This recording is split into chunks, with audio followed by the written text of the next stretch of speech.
Friends, आज की कहानी है बदले की आग भाग 10। पिछले भाग में आपने पढ़ा, सुनील थापर से बोला, तेरी बेटी की वजह से आज वो इंस्पेक्टर दक्ष दोबारा मेरे हाथों से बच गया, नहीं तो आज दक्ष की जान चली गई होती। अब आगे ये तो उसने गलती से कर दिया होगा, थापर बोला, इसलिए उसे और तुझे आज छोड़ता हूँ, लेकिन याद रख अगर आगे से कुछ ऐसा हुआ ना तो तेरी खैर नहीं।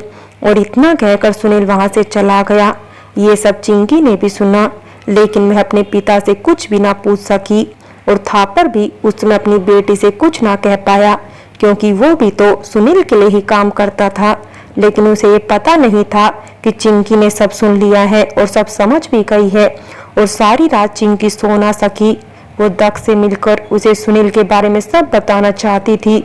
दूसरे दिन सुबह हुई और चिंकी तैयार होकर नाश्ते की टेबल पर पहुंची। उसने देखा कि उसके डैडी पहले से ही वहां मौजूद है। बैठो बेटा, आज तुम्हारी पसंद के आलू के पराठे बनवाए हैं, तुझे बहुत पसंद है ना। जब तेरी माँ जिंदा थी तो तू अक्सर उसे जिद करके आलू के पराठे बनवाती थी। थापर ने चिंकी से कहा।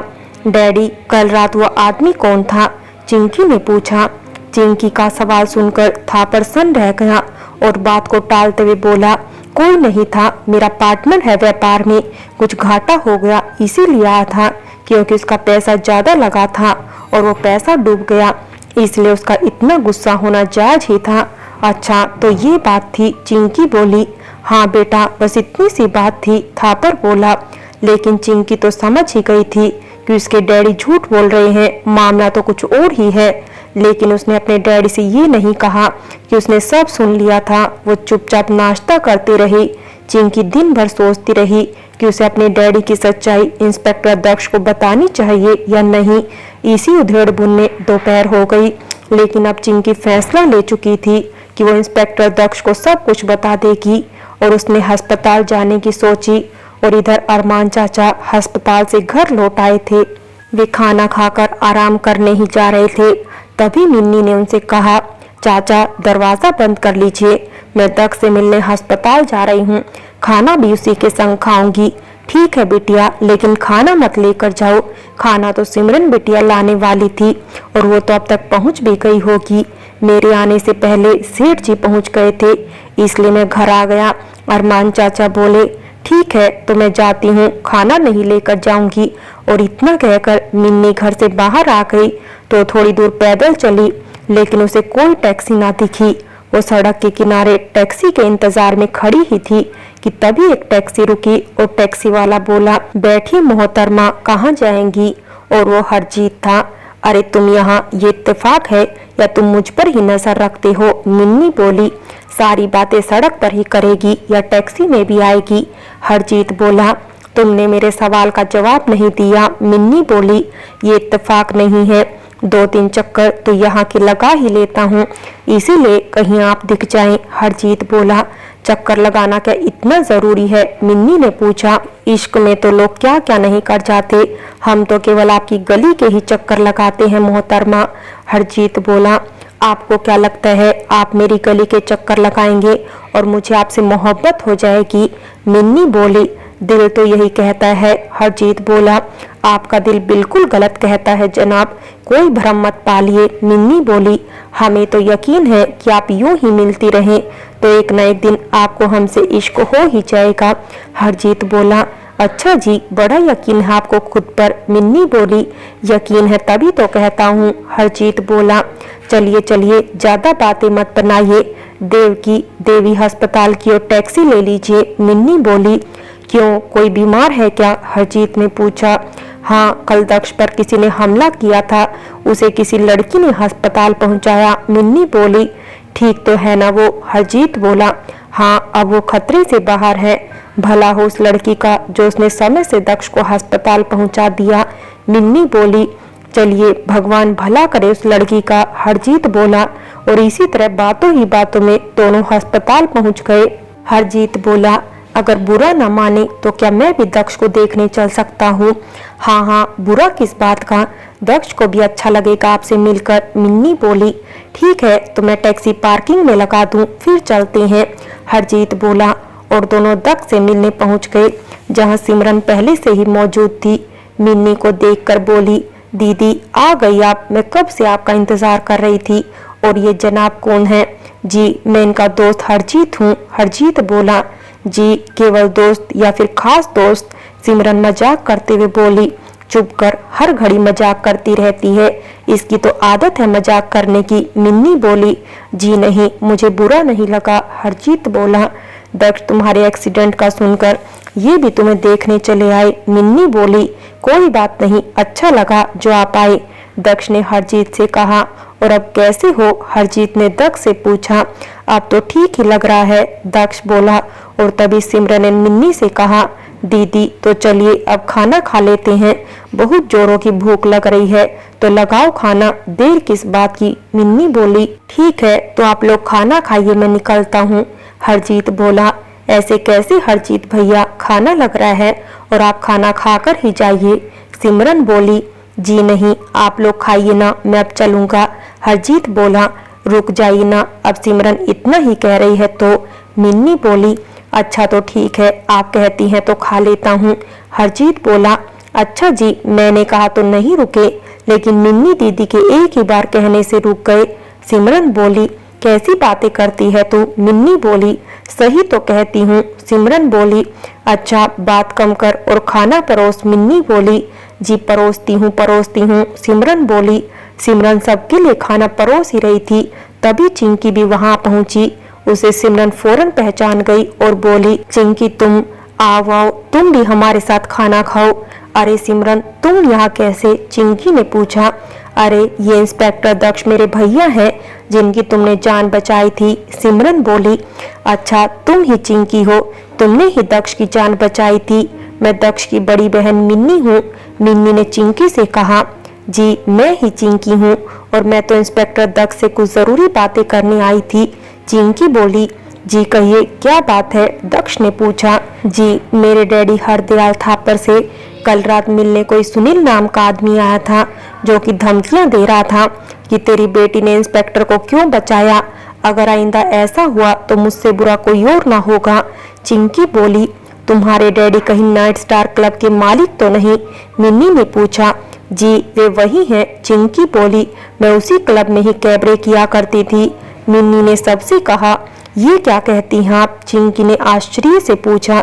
इसीलिए तो कहती हूँ कि पहले साथ में मिलकर खाना खाते हैं, फिर तुम्हें सारी बात बताएंगी। सिमरन बोली, इसका मतलब है कि सुनील ने एक बार फिर मेरी जान लेने की कोशिश की। दक्ष बोला, अच्छा दक्ष तू पहले खाना खा, गुस्सा मत कर, तुझे इस वक्त खाने की जरूरत है। मिन्नी बोली। मिन्नी की बात सुनकर सब हंसने लगे और साथ में खाना खाने बैठे। खाना खाने के बाद चिंकी को सुनील की सारी हकीकत मिन्नी ने बताई। ये सुनकर चिंकी बोली, तो मेरे डैडी भी इस मामले में कहीं ना कहीं जिम्मेदार हैं, लेकिन अब आगे इसका हल क्या है? दक्ष के ठीक होते ही सुनील फिर उसके पीछे पड़ जाएगा। हरजीत बोला, अब सुनील को पकड़वाना बहुत जरूरी हो गया है, नहीं तो फिर कुछ ना कुछ जरूर करेगा। मिन्नी बोली, इसका तो एक ही समाधान हो सकता है, सुनील की मुखबरी करके उसके सभी काले धंधों के खिलाफ सबूत इकट्ठे करने होंगे।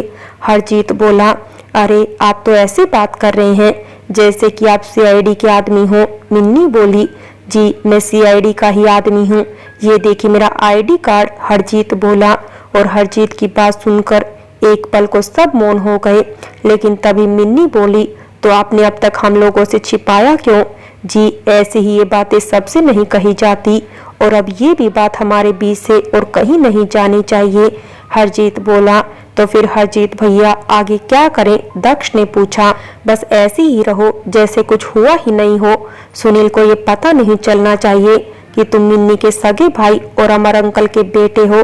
उसे हमें अब चकमा देना होगा, और अगर सुनील की मुखबरी करने के लिए मिन्नी फिर से शनाया के पास लौट जाए, क्योंकि सुनील मिन्नी को कुत्तों की तरह ढूंढ रहा होगा। हरजीत बोला, ये क्या कह रहे हैं? मुझे फिर उस नरक में जाने को कह रहे हैं? मिन्नी गुस्से से बोली, तुम वहां जाओ, तुम्हें छोड़ने मैं चलूंगा और शनाया से कहूंगा कि तुम्हारा मेरी टैक्सी से एक्सीडेंट हो गया था, इसीलिए तुम अपनी याददाश्त खो बैठी हो, इसलिए तुम इतने दिन अस्पताल में थी। तुम्हारे पर्स में इस घर का पता था, इसलिए मैं तुम्हें यहाँ पहुँचाने आया हूँ। अब तुम शनाया, कैबरे और अपना अतीत सब भूल चुकी हो। हरजीत बोला। लेकिन हरजीत भैया, दीदी को वहाँ भेजने में खतरा है। दक्ष बोला। लेकिन इतना खतरा तो उठाना ही पड़ेगा। हरजीत बोला। लेकिन ये बात पापा, डैडी और अरमान चाचा से भी तो बतानी पड़ेगी ना। दक्ष बोला। उन सब के सहयोग के बिना तो ये संभव ही नहीं है। हरजीत बोला। लेकिन इतनी खोजबीन दीदी के बस की नहीं है। दक्ष बोला। मैं और मेरा भाई अभिमन्यु शाम को हुलिया बदलकर क्लब जाते हैं ना, वहीं से तो सुनील के काले चिट्ठों का मुझे पता चला। हमारे विभाग को बहुत पहले से सुनील पर शक था, इसलिए तो मैं मुखबरी करने के लिए ही तो टैक्सी ड्राइवर बना। हरजीत बोला। हमें इस प्लानिंग के अनुसार जल्दी काम शुरू करना होगा। दक्ष बोला। लेकिन तुम अभी ठीक तो हो जाओ। हरजीत बोला। लेकिन भैया, उसने हम सब की जिंदगियां बर्बाद की है। वो मेरी मम्मी का कातिल है। उसकी वजह से पापा इतने साल तक जेल में रहे। दक्ष गुस्से से बोला। मैं सब जानता हूँ और ये गुस्सा होने वाली बात भी है। तुम्हारी जगह और कोई भी होता तो वो भी ऐसा ही करता।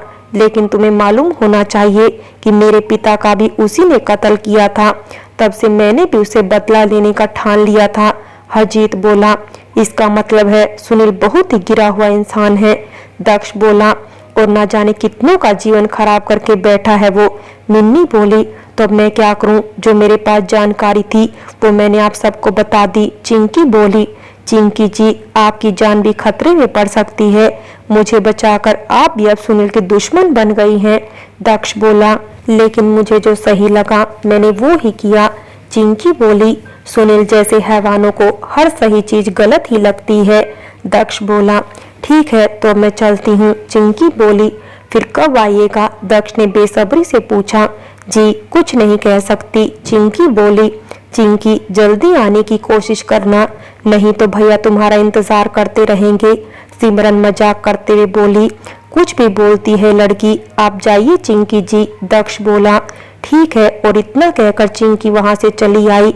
इधर सबके बीच सुनील के खिलाफ सबूत इकट्ठा करने की योजनाएं बनने लगी।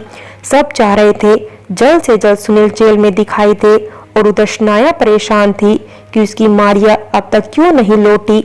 सुनील भी पूरी कोशिश कर रहा था कि जल्द से जल्द मारिया उसे मिल जाए। उसने अपने गुंडों से अब ये भी पता करवा लिया था कि अमर जेल से छूटकर आ चुका है। उसे लगा कहीं ऐसा तो नहीं अमर ने मारिया को ढूंढ लिया हो और अपने साथ ले गया हो। अरमान और अमर अभी भी साथ में ही होंगे। इधर उसके क्लब का काम भी ठंडा पड़ गया था। इधर हरदयाल को भी अपने जान के लाले पड़े थे। उसे लगा अगर कहीं वो सुनील के खिलाफ गया तो एक ही झटके में सुनील उसे भगवान के पास पहुंचा देगा। बस इसी उधेड़-बुन में सबकी रातें कट रही थी, और एक दिन अपनी योजना के अनुसार मारिया शनाया के पास लौट आई और उसे हरजीत ही छोड़ने गया। उसने वही कहा जो उसकी योजना में शामिल था कि मारिया अब अपनी याददाश्त खो बैठी है। कृपया इसके दिमाग पर जोर डालकर उसे कुछ भी याद न दिलाया जाए। मारिया के मिलने की खबर जब सुनील तक पहुंची तो उसने कुछ राहत की सांस ली कि चलो बाप बेटी अब तक मिल नहीं पाए। इधर हरजीत और अभिमन्यु क्लब की मुखबरी करने लगे। उन्हें कुछ जानकारियां भी मिली और एक दिन फिर सबने एक जगह मिलने की योजना बनाई। इसके लिए उन्हें सेठ रामपाल जी का ही घर सबसे महफूज लगा। लेकिन इधर मारिया ने शनाया से कहा कि वो जरा बाहर घूमने जाना चाहती है। तो शनाया बोली, तुम बाहर अकेली नहीं जा सकती, तुम्हारी तबीयत ठीक नहीं है, फिर से कहीं खो गई तो हुजूर को क्या जवाब दूंगी। और उस दिन शनाया भी मारिया के साथ चली आई। जब मारिया ने अपनी मोटर सेठ रामपाल जी के बंगले के सामने रोकी तो शनाया ने पूछा, ये कहाँ आ गए हम? खाला जान अंदर तो चलिए, मारिया बोली। तब शनाया अंदर पहुंची और मारिया ने शनाया को सबसे मिलवाते हुए सुनील की सारी सच्चाई कह दी। शनाया ने जब सुनील की सच्चाई सुनी तो उसके होश उड़ गए। उसने कहा, वहशी दरिंदा, इसीलिए फूल सी बच्ची से बदला लेना चाहता था। इतने सितम की इस नन्ही सी जान पर मुझे नहीं मालूम था कि वो इतना गिरा हुआ इंसान है, नहीं तो मैं कभी भी उसका साथ नहीं देती। कोई बात नहीं बहन जी, जो आपसे हुआ वो अनजाने में हुआ, अमर बोला, लेकिन अब मैं किसी भी कीमत पर उसका साथ नहीं दूंगी। कितने दुख सहे हैं मेरी बच्ची ने, अब और नहीं, शनाया बोली। लेकिन बहन जी, आपकी वजह से ही तो हमारी बेटी को ममता की छांव नसीब हो गई। रामपाल जी बोले, मेरी तो यही है जो कुछ भी है। शनाया बोली, खाला जान मुझे माफ कर दीजिए, मैंने आपसे झूठ बोला। मिन्नी बोली, कोई बात नहीं मेरी बच्ची, मेरे मन में अब तेरे लिए कोई मलाल नहीं है। तुझे तेरा परिवार मिल गया, तुझे तेरी खुशियां मुबारक हो, तू हमेशा ऐसी ही हंसती खिलखिलाती रहे। शनाया बोली और शनाया ने प्यार से मिन्नी को गले लगा लिया। तभी हरजीत भी अपने भाई अभिमन्यु के संग वहां पहुंचा। दक्ष ने जैसे ही हरजीत को देखा तो बोला, आइए आइए हरजीत भैया आइए, आपका ही इंतजार हो रहा था।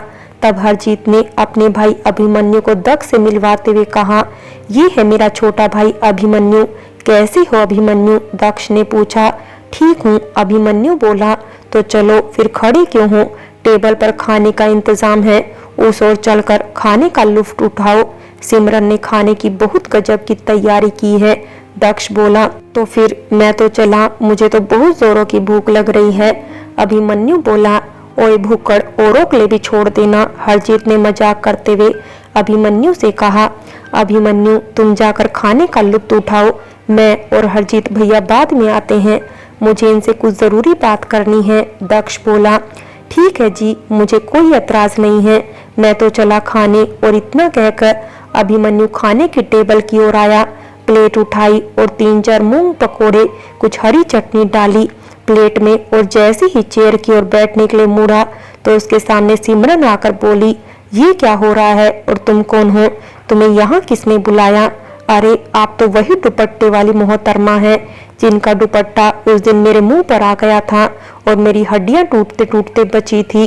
अभिमन्यु बोला, खूब पहचाना आपने। सिमरन बोली, भला ऐसी आफत को कौन भूल सकता है? अभिमन्यु बोला, फ्रेंड्स, बाकी की कहानी अगले भाग में देखें और अगर कहानी अच्छी लगी हो तो लाइक करें, शेयर करें और प्यार भरी कहानी चैनल को सब्सक्राइब करें।